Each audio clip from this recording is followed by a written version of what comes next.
Il s'étouffa avec ses propres sécrétions, avant même que les notaires ne se soient assis pour rédiger son testament. Une substance visqueuse et sombre coulait de sa bouche. Ses yeux étaient vitreux de peur, et sa peau, gonflée et tachetée, craquait sous l'effet du pus interne. Les serviteurs se bouchaient le nez en lui passant la nourriture à travers les rideaux, et aucun prêtre n'osait rester seul avec lui. C'était un roi que l'on craignait de son vivant et que l'on évitait dans son agonie. Les dernières semaines du monarque Frédéric II de Bourgogne ne figurent pas dans les chroniques officielles. En revanche, les rapports des valets de chambre, les lettres des médecins et les feuilles sales et carbonisées des interrogatoires, recopiées des années plus tard, ont été conservés. Il en ressort que la décomposition a commencé soudainement. Après la messe du matin, on l'a emmené en titubant, accompagné de taches rouges sur ses manchettes. La peau de ses coudes et de ses épaules a commencé à noircir, à se mouiller et à coller à la soie. On l'a emmené sans donner d'explication à son entourage. 2 jours plus tard, on a apporté dans sa chambre des bacs remplis de vinaigre, du savon à base de graisse de chèvre et 3 sacs de sel. Le médecin Anselme écrivit: Notre maître dégage une odeur nauséabonde, étrange à un corps vivant. Les zones de putréfaction s'étendent, du pus suinte sous ses ongles, il a une plaie noire et vive sur la langue. Les serviteurs se relayaient chaque jour. Ceux qui restaient pour la nuit refusaient de parler. L'un d'eux se pendit au bout d'une semaine, un autre disparut. La garde fut renforcée. Même le prince héritier n'avait plus le droit d'entrer dans les appartements. Seuls 2 hommes se tenaient près du lit, un garde du corps silencieux et le frère du roi, le comte Mathieu, qui ne manquait pas une occasion de chuchoter avec le pharmacien. Selon certaines informations, une lutte avait éclaté derrière les portes. Les conseillers se divisaient en 2 factions, les partisans du comte et ceux de la reine, qui, après 2 fausses couches, étaient considérés comme stériles et n'avaient donc aucun soutien parmi l'aristocratie. Des rumeurs circulaient selon lesquelles l'empoisonnement provenait des appartements mêmes. Mais le poison n'expliquait pas l'odeur de cadavre, ni les vers blancs trouvés sous les pieds du monarque lorsqu'il tombait une nouvelle fois de son lit. Le 5e jour, un abcès s'est ouvert sur son flanc. Le pus coulait le long de son dos, sous les draps, sur lesquels apparaissaient des taches brunes circulaires. La peau de sa poitrine était devenue poreuse, comme un fruit pourri. Le pharmacien insistait pour pratiquer une saignée, mais les veines étaient inaccessibles. Lorsqu'on tentait de percer la peau, un pus jaune et bouillonnant s'écoulait, dégageant une odeur de lait caillé et de sang cuivré. Selon les archives, ce n'est que le 8e jour qu'une commission ecclésiastique fut appelée. L'évêque refusa d'entrer dans la chambre, invoquant une manifestation démoniaque. Dans sa lettre à l'archidiacre, il écrivit: J'ai vu à travers une fente que ses mains grattaient sa poitrine, laissant de la chair sous ses ongles. Ce n'est pas une maladie, c'est une punition. Le soir même, 3 serviteurs ont brûlé leurs vêtements et se sont jetés dans le puits. Friedrich criait la nuit. Ses gémissements étaient si anormaux que tous les pages ont été évacués de l'aile sud. On disait qu'il appelait sa mère morte, qu'il voyait son père sans tête, qu'il entendait brûler la cathédrale qu'il n'avait jamais construite. Des rumeurs se répandirent selon lesquelles des marques étaient apparues sur son ventre, des cercles comme des anneaux d'arbres, dans chacun desquels grouillaient des larves. Cela fut confirmé par l'un des serviteurs muets. Ces notes, écrites sur une planche, ont été conservées dans une copie du monastère. Entre-temps, les entrées du château ont été bloquées. Le col de sa chemise a été découpé, car la peau de son cou s'était transformée en une croûte putride. Une substance sombre et collante coulait de ses oreilles. Son visage était enflé, ses lèvres gercées, ses dents branlantes et tombaient lorsqu'il toussait. Il ne mangeait pas. Il ne buvait que de l'opium. Les doses augmentaient, mais il ne s'endormait pas. Ses pupilles se rétrécissaient, mais sa voix devenait de plus en plus forte. L'odeur imprégnait les murs. Les courtisans commencèrent à quitter le palais sous divers prétextes. Dans la cuisine, on travaillait avec des masques. Les fenêtres étaient bouchées avec des tissus imbibés de vinaigre. Des mouches commencèrent à envahir les appartements supérieurs. L'un des scribes raconte: Nous prions pour que tout cela cesse. Mais il continuait à vivre. Il continuait à respirer à travers le pus. Il continuait à se décomposer de son vivant. Le laisser dans cet état était un péché envers le trône. Mais le faire disparaître aurait signifié révéler un complot au sein du palais. Quand il a commencé à vomir, des morceaux de mucus sont sortis avec la bile. On les a recueillis dans un bassin pour les montrer aux guérisseurs. Mais ceux-ci ont refusé de revenir. L'un d'eux est parti au monastère en disant: J'ai vu l'enfer regarder dans les yeux d'un homme. Au bout de 2 semaines, la peau du dos s'est complètement détachée du corps. On le couchait chaque soir sur des draps propres. Les draps étaient brûlés. Cet événement entra dans la chronologie de la cour sous le nom de jour de cendres noires.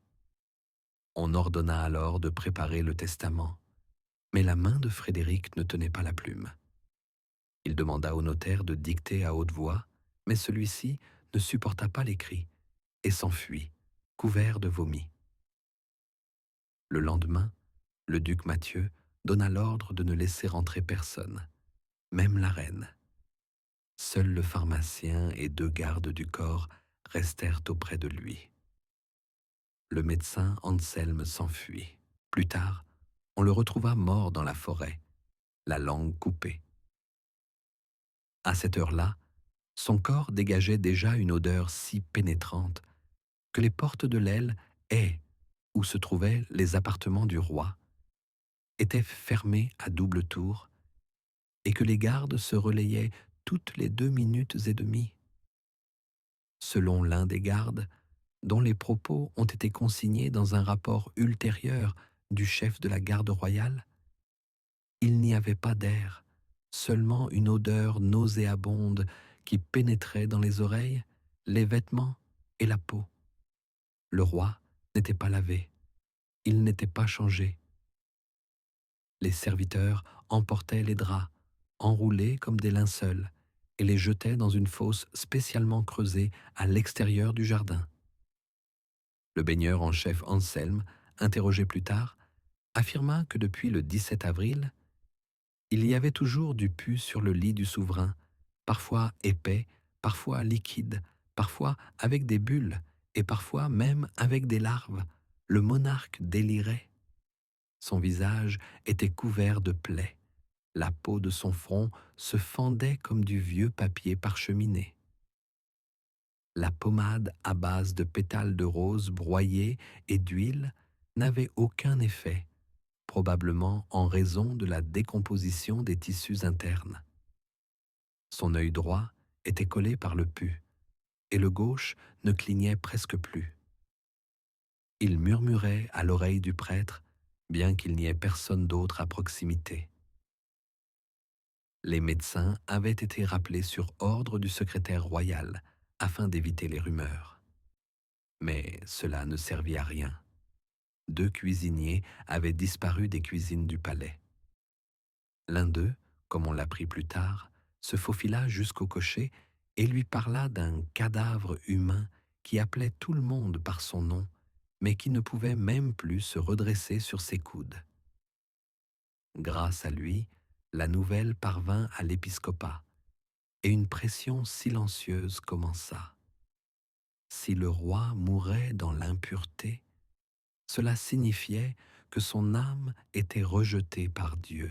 Pendant ce temps, le duc d'Orléans, neveu du monarque, commença à recueillir des signatures pour un testament secret. Ces hommes s'étaient déjà rendus 3 fois dans la chambre du mourant, mais ils n'avaient pas réussi à obtenir sa signature. Ses doigts étaient comme du bois, gonflés, noircis, avec des vaisseaux éclatés sous les ongles. L'un des témoins affirma que la plume glissait sur la peau comme sur un foie bouilli, sans trouver de point d'appui. Les rumeurs se multipliaient. Certains disaient que le roi était maudit, d'autres qu'il avait été empoisonné. Les serviteurs les plus désespérés de l'aile et commencèrent à apporter leurs effets personnels devant la porte, bagues, pièces de monnaie, morceaux de tissu, dans l'espoir d'un rituel de purification. Un ambassadeur, voyant les soldats traiter les murs avec du vinaigre, écrivit dans une lettre « Ils ne le soignent pas. Ils ont déjà peur que la maison ne se transforme en tombeau. » Au matin du 28 avril, personne n'avait passé la nuit dans la chambre du roi. Les bougies se consumaient d'elles-mêmes. Des restes de herbes sacrées, des remèdes écrasés et des taches d'un liquide noir jonchaient le sol. Personne ne pensait même à changer la couette qui était simplement retirée avec la literie. Le père Mathieu, confesseur de la cour, décrivit ainsi la scène. « Je suis entré sur signe des gardes. La porte était entr'ouverte, mais de la vapeur s'échappait de l'intérieur. Le monarque était allongé sur le dos. Sa bouche était entr'ouverte, du pus s'en écoulait. Sur sa poitrine, il y avait une plaie ouverte dans laquelle quelque chose bougeait. J'ai prononcé une prière, mais il n'a pas répondu. Seul un œil suivait. Seul un œil. » Le lendemain, le Conseil royal décida d'interdire tout accès à l'aile est. Une explication fut trouvée. Risque de rhume sanglant. Même si les médecins n'avaient plus aucun doute, il ne s'agissait pas d'une maladie, mais de putréfaction. Une obscurité émanait du corps. Plus tard, on écrivit qu'il avait été atteint d'une pourriture autoréactive. Le corps continuait de vivre, mais plus lui-même. Un liquide trouble, avec des veines noires, s'écoulait de la suture ouverte sur son ventre. Pierre, un serviteur qui a écrit une note trouvée dans sa botte après son suicide, a déclaré « J'ai vu ses intestins palpiter. J'ai vu sa peau cloquer. Je l'ai entendu appeler les morts. » L'archevêque refusa de donner la communion au roi. Sa confession n'eut jamais lieu. Selon les documents, aucun membre du clergé ne voulut être le dernier à entendre les supplications d'un cadavre. Son âme fut déclarée perdue avant même sa mort. C'était du jamais vu. Mais le corps vivait, et c'était le plus effrayant. Il n'était pas mort. Il continuait d'exister comme une masse lourde de chair en décomposition qui gémissait la nuit et tremblait à la lueur des bougies. Les serviteurs n'osaient plus entrer dans la pièce sans se signer. Une fois, Jean, le gardien de nuit, jeta un crâne de rat sous la porte, comme un talisman, comme une malédiction, comme un aveu d'impuissance. Le 3e jour, après qu'on eut cessé de le retourner, la peau de son dos avait collé au tissu du matelas. Une tentative pour la décoller provoqua une hémorragie importante qu'on ne parvint pas à arrêter. Le serviteur qui tenait le bassin le laissa tomber, et le sang mêlé de pus se répandit sur le sol. Un morceau à moitié digéré flottait dedans, probablement une partie de l'estomac. Dans le rapport du médecin en chef, rédigé sur un morceau de parchemin, il était noté « Le dos est sombre, en décomposition, Le corps dégage une vapeur nauséabonde. La peau se détache par lambeaux. La pièce était envahie par une odeur âcre de graisse rance, de vinaigre, de foie pourri et d'œufs pourris. De la moisissure avait poussé sur les fenêtres. Des vers se sont mis à grouiller sous la table, non seulement dans le corps du roi, mais aussi dans le bois. Certains affirmaient en avoir vu dans l'encrier. Les plumes étaient détrempées. Le papier ne retenait pas l'encre. Tout ce qui se trouvait à proximité commençait à pourrir. Le roi ne parlait pas, mais il émettait des sons que l'on comparait à des gémissements, à des grognements de chiens, à des cris étouffés.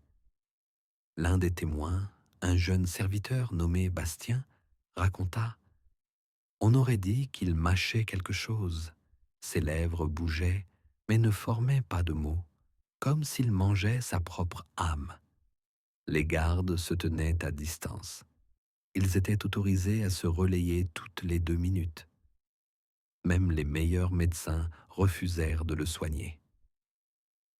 Le dernier à tenter de s'approcher, un vieux médecin nommé Bernard, s'évanouit en voyant 2 vers sortir de la bouche du roi.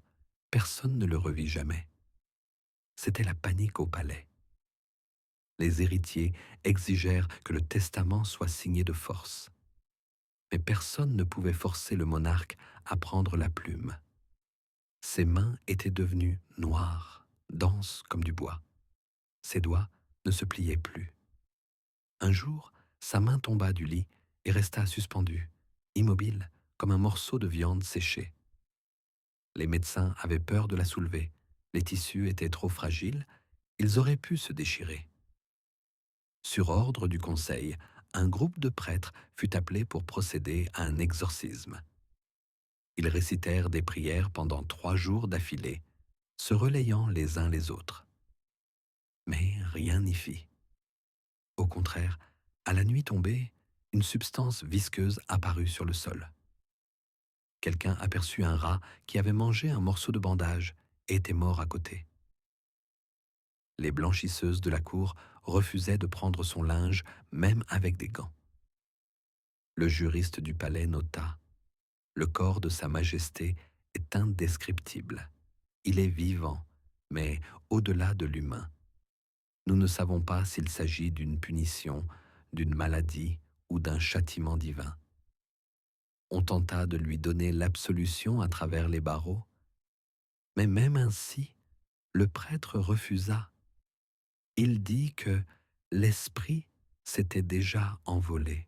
Cependant, cette même nuit, le roi se mit à appeler les morts à voix haute. Il prononçait les noms de ses serviteurs décédés, de ses anciens trésoriers, de saints et d'hérétiques. Sa voix était rauque, pleine de mucus, et se transformait en un murmure inarticulé. Le son fut enregistré dans le livre noir de la cour. C'était la première fois dans l'histoire que la voix d'un monarque était enregistrée comme indéchiffrable. Tandis que son corps continuait à se décomposer, la réalité dans le palais s'effondrait. La cuisine ne fonctionnait qu'1 jour sur 2. Les serviteurs partaient sans prendre leur salaire. Les chœurs ne chantaient plus le matin. Les bougies avaient disparu de la chapelle principale. Tout dans l'aile et s'éteignait progressivement. Le corps du roi ne retenait plus l'humidité. À chaque respiration, un liquide s'écoulait, laissant sur les draps des taches rondes humides bordées de pus. Les médecins décrivaient cela comme la mort s'écoulant par les pores. Un abcès noir de la taille d'un poing apparut sur son ventre et éclata le 23e jour de la maladie, laissant échapper un liquide épais à l'odeur cadavérique. Le garde qui se tenait à la porte s'arracha les ongles de peur et fut déclaré irresponsable. Le 27e jour, les entrailles ont commencé à sortir par une ulcération inguinale. Cela a été confirmé par les témoignages de 3 serviteurs. Quelque chose a glissé le long de la cuisse, comme un intestin. Le lendemain, le monarque n'ouvrait plus les yeux. Sa respiration était à peine audible, mais tout son corps continuait à bouger, comme si quelque chose à l'intérieur luttait encore. Au soir du 31e jour, il a commencé à émettre un râle sonore. Ce n'était pas un gémissement agonisant, mais plutôt un cri répétitif, comme si ses entrailles étaient coincées dans sa gorge et tentaient de sortir. Selon les témoignages, ce bruit a duré près de 2 heures. Les serviteurs se sont alignés le long du couloir et ont attendu que quelqu'un ose entrer le premier.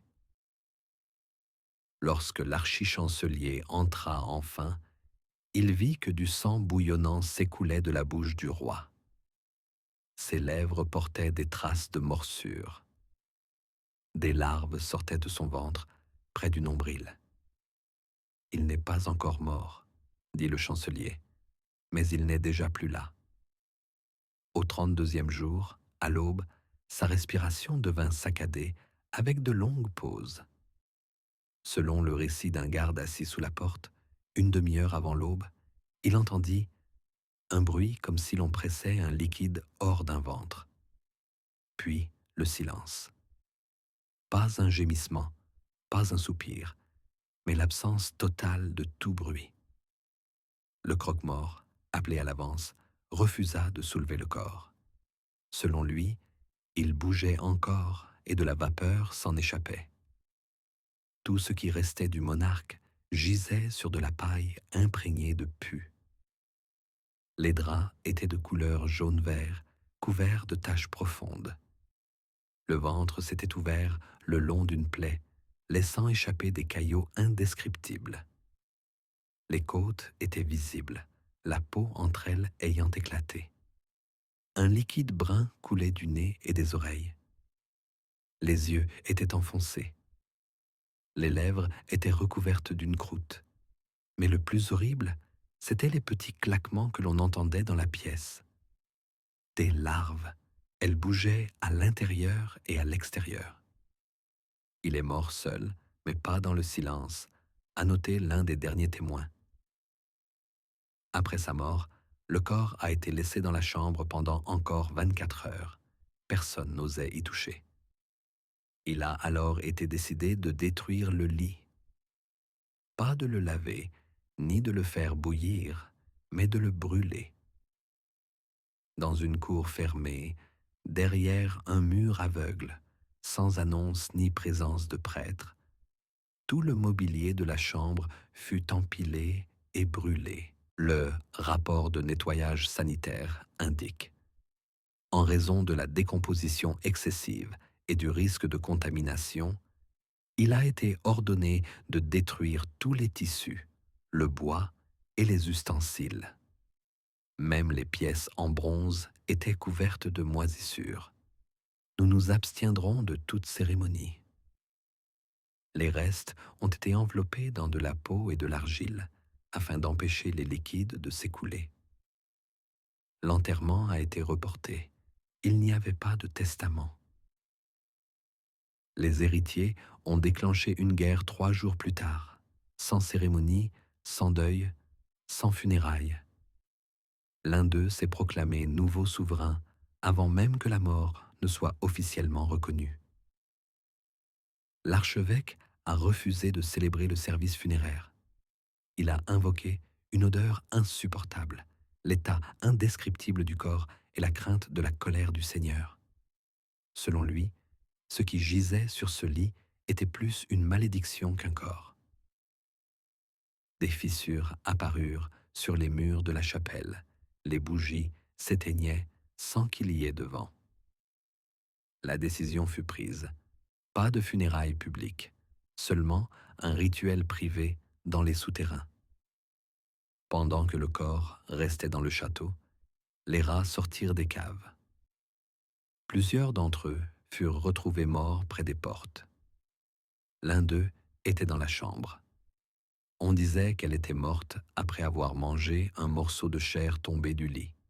Sur ordre du conseil, toutes les pièces furent fumigées. Les murs furent grattés avec des couteaux. Le plafond fut blanchi à la chaux. Tout ce qui pouvait être arraché fut enlevé.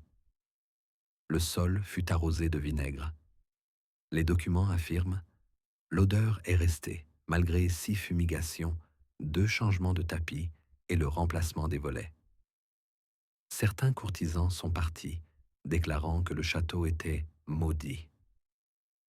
Politiquement, la mort du monarque fut une catastrophe. Son testament n'a pas été retrouvé.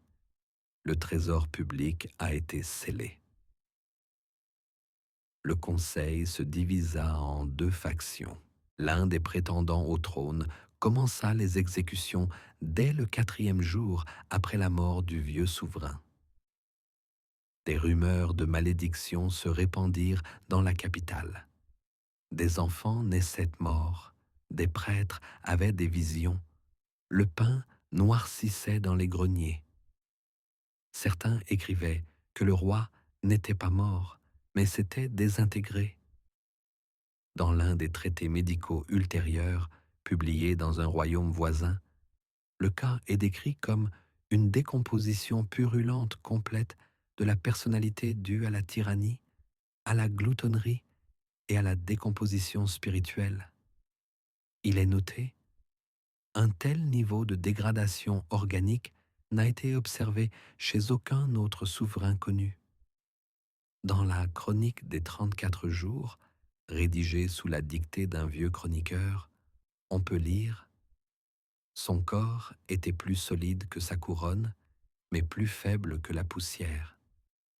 Il détenait le pouvoir, mais ne pouvait retenir son souffle. Ces derniers jours furent un supplice pour tous ceux qui respiraient encore à ses côtés. Personne ne l'a pleuré, car il n'y avait personne pour pleurer, tout le monde s'était enfui. Le 8e jour après sa mort, le corps fut emporté pendant la nuit, dans un cercueil fermé, enveloppé de paille et de drap bleu. Le cercueil fut cloué avec des clous en fer. Il fut enterré à l'extérieur de la chapelle, dans un coin reculé de la crypte, sans nom. Seul un disque métallique avec la date y fut placé, sans prière. Aucun prêtre n'a prononcé un mot, aucune bougie n'a été allumée. C'est ainsi que prit fin le règne d'un monarque dont le nom ne fut plus jamais prononcé à voix haute.